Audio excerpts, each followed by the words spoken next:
Little Red Riding Hood by Leanne Guenther. Once upon a time, there was a little girl who lived in a village near the forest. Whenever she went out, the little girl wore a red riding cloak. So everyone in the village called her Little Red Riding Hood. One morning, Little Red Riding Hood asked her mother if she could go to visit her grandmother, as it had been a while since they'd seen each other. "That's a good idea," her mother said. So they packed a nice basket for Little Red Riding Hood to take to her grandmother. When the basket was ready, the little girl put on her red cloak and kissed her mother goodbye. "Remember, go straight to Grandma's house," her mother cautioned. "Don't dawdle along the way, and please don't talk to strangers. The woods are dangerous." "Don't worry, Mommy," said Little Riding Hood. "I'll be careful." But when Little Red Riding Hood noticed some lovely flowers in the woods, she forgot her promise to her mother. She picked a few, watched the butterflies flit about for a while, listened to the frogs croaking, and then picked a few more. Little Red Riding Hood was enjoying the warm summer day so much that she didn't notice a dark shadow approaching out of the forest behind her. Suddenly, the wolf appeared beside her. "What are you doing out here, little girl?" the wolf asked in a voice as friendly as he could muster. "I'm on my way to see my grandma, who lives through the forest near the brook," Little Red Riding Hood replied. Then she realized how late she was and quickly excused herself, rushing down the path to her grandma's house. The wolf, in the meantime, took a shortcut. The wolf, a little out of breath from running, arrived at Grandma's and knocked lightly at the door. "Oh, thank goodness, dear. Come in, come in. I was worried sick that something had happened to you in the forest," said Grandma, thinking that the knock was her granddaughter. The wolf let herself in.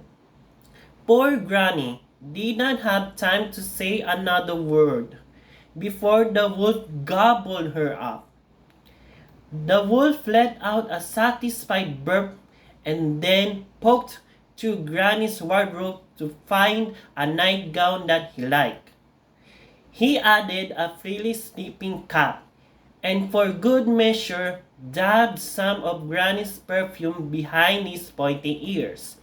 A few minutes later, Red Riding Hood knocked on the door. The wolf jumped on into bed and pulled the covers over his nose. "Who is it?" he called in a cackly voice. "It's me, Little Red Riding Hood." "Oh, how lovely! Do come in, my dear," croaked the wolf. When Little Red Riding Hood entered the little cottage, she could scarcely recognize her grandmother. "Grandmother, your voice sounds so odd. Is something the matter?" she asked. "Oh, I just have touch of cold," squeaked the wolf, adding a cough at the end to prove the point. "But grandmother, what big ears you have," said Little Riding Hood as she edged closer to the bed. "The better to hear you with, my dear," replied the wolf. "But grandmother, what big eyes you have," said Little Red Riding Hood. "The better to see you with, my dear," replied the wolf. "But grandmother, what big did you have?" said Little Red Riding Hood, her voice quivering slightly. "The better to eat you with, my dear," roared the wolf, and he leaped out of the bed and began to chase the little girl. Almost too late.